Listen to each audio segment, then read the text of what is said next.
যখনই আমি অ্যাকসেপ্ট করতে যাই তখনই আমার খালাতো ভাইয়ের কথা মনে পড়ে। লেও ঠেলা বলতেই হয়, খালাতো ভাইয়ের হাতে রয়েছে জাদু, তাই তো ভাইরাল হতে না হতে সুপারিকে বানিয়ে দিছে কদু। এ মানে আমি কিন্তু সত্যি সত্যি সুপারির কথাই বলছিলাম। এ মানে ধরো একটা সুপারি কাটলে সেটাকে খাইলে সেটা কিন্তু একটা সময় এমনি এমনি কেমনে কেমনে কদুতে পরিণত হয়ে যায়। তোমাদের ছেলেদের ধারণা আমরা মেয়েরা টাকা ছাড়া কিছুই বুঝি না। এত যেহেতু বুঝো তো কামাও না। তোমরা মেয়েদের ধারণা আমরা ছেলেরা পম পম ছাড়া কিছুই বুঝি না। আরে বোন, এত জানোই যখন তো বিলে দাও না। না তুই আগে আমার এটা কর যে তোর মধ্যে কি এমন এক আছে যে তোর জন্য টাকা কামাইতে হবে। না আছে নুপ না আছে গুণ, তার মধ্যে আবার টিকটকার। যে টাকা কামাইবো সে তোর কেন বিয়ে করবে, কি কারণে বিয়ে করবে? যত সব বস্তির মাইয়া।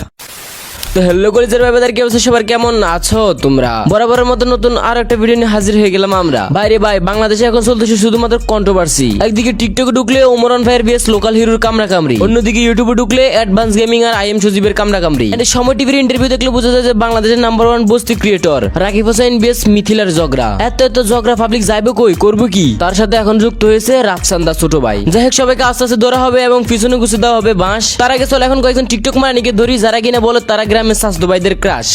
আমারে দেখে তো জল কেন পড়তে পড়তে তো কালো হয়ে যাবা।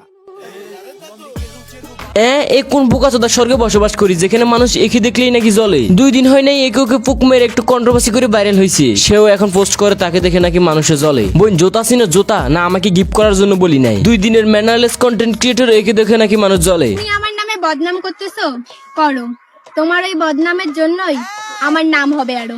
ওকে ফাইন, তাহলে চলো আজকেই দেখা যাক আরো বদনাম হয় নাকি নাম হয়। মানে ওই যে 2 দিন টিকটক করে ভাইরাল হয়ে গেছে, এখন সে মোটিভেশনাল স্পিকার, সবাইকে মোটিভেশনাল ভিডিও বানাবে, সবাই ওর ভিডিও দেখে শিখবে, ওকে ফলো করবে। দূর ভাই কি বলতেছি, এর ফলোয়ার কারা?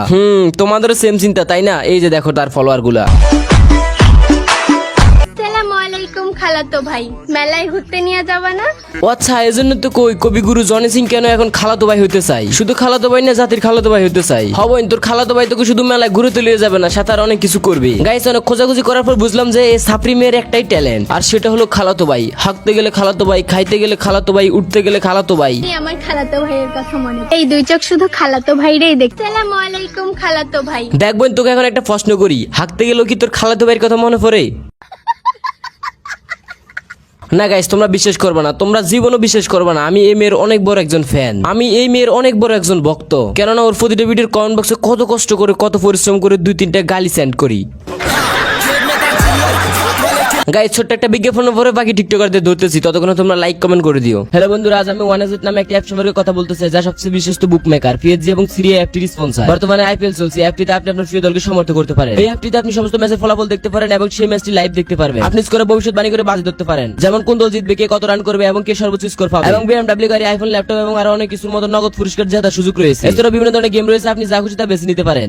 এবং রেজিস্ট্রেশন করার সময় আমার প্রোমো কোড ওয়ানশরী ব্যবহার করে আপনি প্রথম জমাতে 20,000 টাকা পর্যন্ত পেতে পারেন। আপনি বিকাশ, নগদ, রকেট উপায় ও অন্যান্য সহজ পদ্ধতির মাধ্যমে সহজে আপনার জয়ী টাকা তুলতে পারেন। আমি অনেক কিন্তু রেডি ব্যবহার করছি, আপনিও ব্যবহার করতে পারেন। তাহলে দেরি কিসের? পিন কমেন্টে লিংক দেওয়া আছে, রেজিস্ট্রেশন করতে লিংকে ক্লিক করুন অথবা গুগলে ওয়ানএজবেট সার্চ করুন, নিবন্ধন করুন এবং নিবন্ধন করার সময় আমার প্রচার কোড ওয়ানশরী ব্যবহার করুন এবং বোনাস পান। পোলা পাইন একটু আপডেট হ, টাকা কামানোর জন্য বিদেশ যাইতে হইব কোনো কথা নাই, একটু বুদ্ধি খাটায়া চল, বুদ্ধি থাকলে ঘুমায়া ঘুমায়া টাকা কামানো যায়। হোয়াট এ ডায়লগ ম্যান, ঘুমিয়ে ঘুমিয়ে টাকা কামানো যায় মানে? ভাই এদের মতো মোটিভেশনাল স্পিকারদের জ্বালায় আর বাঁচলাম না। এরা যে কখন কাউকে কি ডায়লগ দিয়ে ফেলে ওরা নিজেরাও জানে না। মানে এরা এমন ভাবে বলতেছে যে টাকা কামানোর জন্য বিদেশ যাওয়ার কোনো প্রয়োজন নাই, একটু আপডেট হও। মাত্র বাচ্চা, একটু আপডেট মানে কি? যারা বিদেশ গেছে তারা কি আপডেট না? তো করে ভাই সামনে পাইলে যে মনটা চাই একটা একটা করে সেটা ভাঙিয়ে দিই। যাই হোক, ওকে নেক্সট।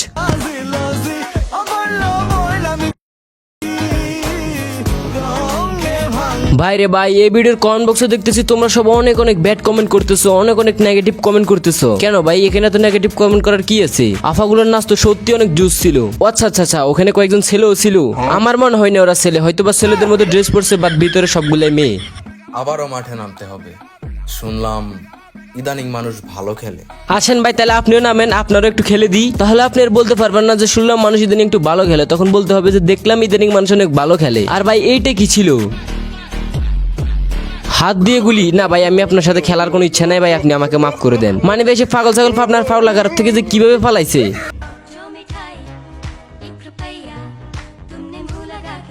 এই যে নেন আরেকজন ড্যাশ মারানি। বাইরে ভাই আমি বুঝি না এদের এত কারেন্ট কোথায় থেকে আসে, এর তো ভাতারও আছে, ভাতারের সাথে কারেন্ট আদান প্রদান করা চলে প্রতিদিন, তারপরে টিকটকে এসে সব অশ্লীল ভাবভঙ্গি দেখায় পাবলিককে কি বুঝতে চাই, তার ভাতার কি আসলেই পারে না, না পারলে বই না একটা বিয়ে করে নিস, তারপর পাবলিক প্লেসে এসে এসব নোংরামি না করিস।